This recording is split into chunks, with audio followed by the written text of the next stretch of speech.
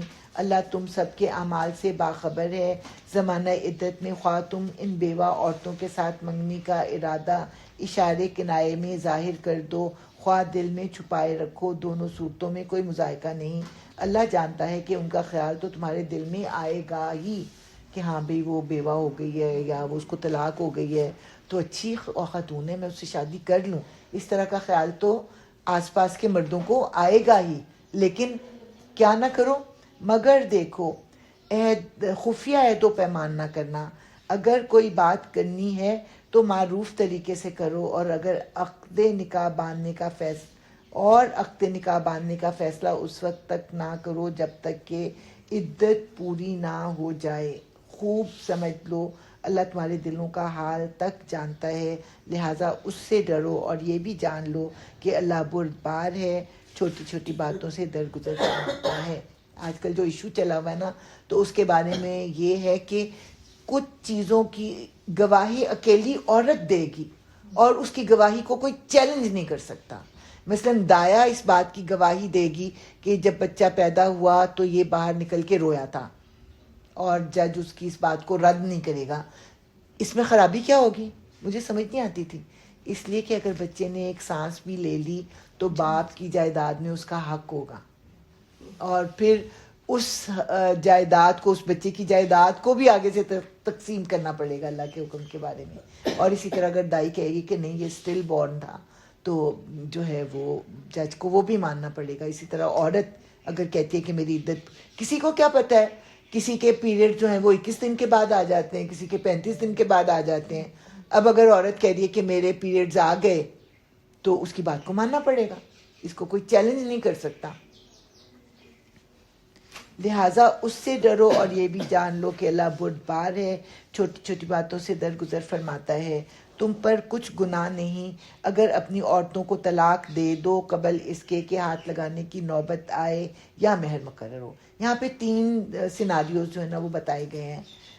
اس صورت میں انہیں کچھ نہ کچھ دینا ضرور چاہیے. جیسے بچپن کی منگنی ہوئی، بچے بڑے ہوئے کہتے ہیں ہم نے نہیں شادی کرنی اس کے ساتھ، تو اس وقت جب شادی ہوئی تھی تو اس وقت جو ہے نا کوئی مہر وغیرہ مقرر، آپس کی تو بات ہے، دیکھا جائے گا، کر لیں گے، بس نکاح کر دیا اور اس کے بعد جو ہے مہر مقرر نہیں کیا، رخصتی نہیں ہوئی. ابھی کل میرا ڈرائیور کہہ رہا تھا کہ وہ جی میں نے یہ فلانا میرے پاس پیسے آئے تو میں نے اپنے بھتیجے کو یہ ایئرنگ ایڈ لگا دیا. تو میں نے سمجھا کہ بڑا بچہ ہوگا، تو کہتا ہے وہ میرا داماد ہے نا. تو میں نے کہا اچھا تمہاری بیٹی اتنی بڑی ہے؟ کہتے ہیں نہیں جی وہ بچہ 4 سال کا اور میری بیٹی تو 2 سال کی ہے. تو میں نے کہا یہ کیا کر رہے ہو؟ کہتے ہیں ہمارے ایسے ہی ہوتے، ہمارا ایسے ہی ہوتا ہمارے ایسے ہوتا. یعنی آج بھی یہ ہو رہا ہے، ہے. آج بھی یہ ہو رہا ہے. بدل کی شادیاں اور یہ دونوں ہی ہو رہی ہیں بہت. تو بتانا یہ تھا کہ ایسی صورت میں جب نکاح ہو گیا، مہر مقرر نہیں ہوا اور پھر رخصتی نہیں ہوئی تو پھر مہر جو ہے وہ آدھا ہوگا. اور اس میں بھی پھر اللہ تعالیٰ نے 2 صورتیں بتائیں. مرد کو اللہ تعالیٰ نے دینے والا پسند کیا تو اللہ تعالیٰ کہتے ہیں اگر تم پورا مہر دے دو، ویسے تو شرعی طور پہ آدھا مہر تمہیں دینا ہے. نہیں اس میں تو شاید مہر ہے ہی نہیں. اچھا مہر مقرر نہیں ہوا تھا نا، اگر مہر مقرر ہوا تو آدھا مہر دینا تھا، لیکن چونکہ مہر مقرر نہیں ہوا اور طلاق ہو گئی تو اب لڑکی جو تھی اس کے دل میں تھا میری شادی ہوگی اس کے ساتھ، میں یہ کروں میں وہ کروں گی. اس کے دل میں ایک تھا تو سافٹ کارنر. اب وہ ڈپریس ہو رہی ہے، ساری دنیا کو بھی پتہ ہے کہ یہ اس کے ساتھ منسوب تھی. تو اس کی جو ہوتی ہے نا جس کو شہرت کہتے ہیں یا اس کی ایک ہوتی ہے، اس پہ تھوڑا سا دبا تو آتا ہے نا. تو اس کو کچھ نہ کچھ تحفے تحائف دو. جس کے پاس زیادہ ہے وہ زیادہ دے، جس کے پاس کم ہے وہ کم دے. میں دوسرا سیناریو یہ ہے، اسی طرح بچپن کی شادی ہوئی اور مہر مقرر ہو گیا تھا اور پھر رخصتی نہیں ہوئی اور طلاق ہو گئی، اس صورت میں پھر آدھا مہر دینا ہے. لیکن اگر مرد پورا مہر دے دے تب بھی ٹھیک ہے، اور اگر عورت کہتی ہے مجھے نہیں چاہیے، میں کون سا اس کے گھر گئی جو میں اس کا مہر لیتی رہوں، تب بھی ٹھیک ہے. پھر تیسرا سیناریو ہے کہ نکاح ہوا اور مہر مقرر ہوا اور رخصتی ہوئی پھر طلاق ہوئی تو پھر جو ہے وہ پھر پورا مہر دینا ہوگا. یہ تیسرا سیناریو. تم پر کچھ گناہ نہیں اگر اپنی عورتوں کو طلاق دے دو قبل اس کے کہ ہاتھ لگانے کی نوبت آئے یا مہر مقرر ہو. اس صورت میں انہیں کچھ نہ کچھ دینا ضرور چاہیے. خوشحال آدمی اپنی مقدرت کے مطابق اور غریب اپنی مقدرت کے مطابق معروف طریقے سے دے. یہ حق ہے نیک آدمیوں پر. اگر تم نے ہاتھ لگانے سے پہلے طلاق دی ہو لیکن مہر مقرر کیا جا چکا ہو تو اس صورت میں نصف مہر دینا ہوگا. اور یہ اور بات ہے کہ عورت نرمی برتے اور مہر نہ لے یا وہ مرد جس کے اختیار میں عقد نکاح ہے نرمی سے کام لے اور پورا مہر دے دے. اور تم یعنی مرد نرمی سے کام لو تو یہ تقوی سے زیادہ مناسبت رکھتا ہے. آپس کے معاملات میں فیاضی کو نہ بھولو. تمہارے اعمال کو اللہ دیکھ رہا ہے. چلیں جی. اپنی نمازوں کی نگہداشت کرو خصوصاً ایسی نماز کی جو محاسن صلاۃ کی جامع ہو. صلاۃ وسطیٰ اس کا نام دیا ہے. اب بات ہو رہی ہے طلاق کی اور مہر کی اور اس کی اور اس کی. اس میں نمازیں کہاں سے آ گئیں؟ چلیں بتائیں. تو اگلی وہی ہوگی.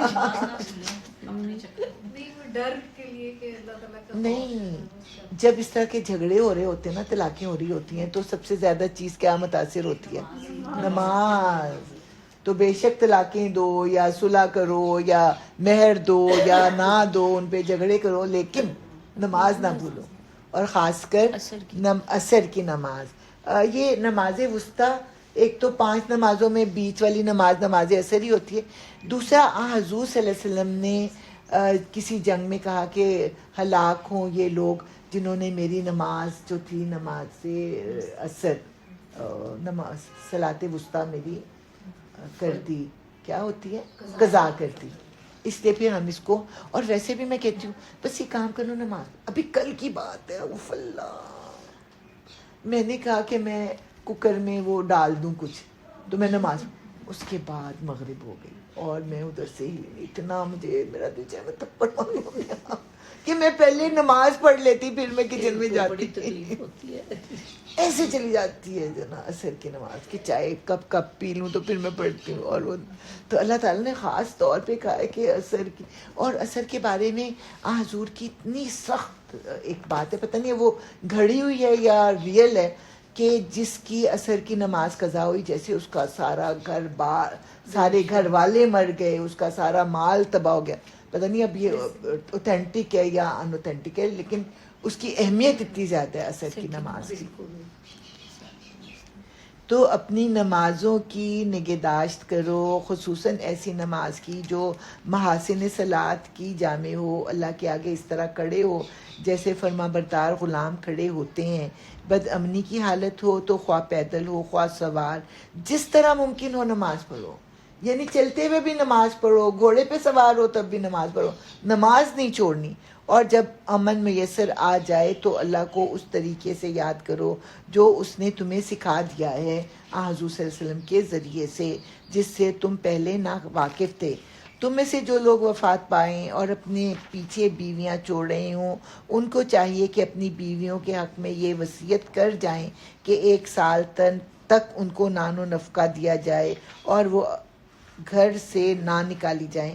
پھر اگر وہ خود نکل جائیں تو اپنی ذات کے معاملے میں معروف طریقے سے وہ جو کچھ بھی کریں اس کی کوئی ذمہ داری تم پر نہیں. اللہ سب پر غالب اقتدار رکھنے والا اور حکیم و دانا ہے. اسی طرح جن عورتوں کو طلاق دی گئی ہو انہیں بھی مناسب طور پر کچھ نہ کچھ دے کر رخصت کیا جائے. یہ حق ہے متقی لوگوں پر. اب یہ کہ اللہ تعالیٰ نے مردوں کو دینے والا بنایا.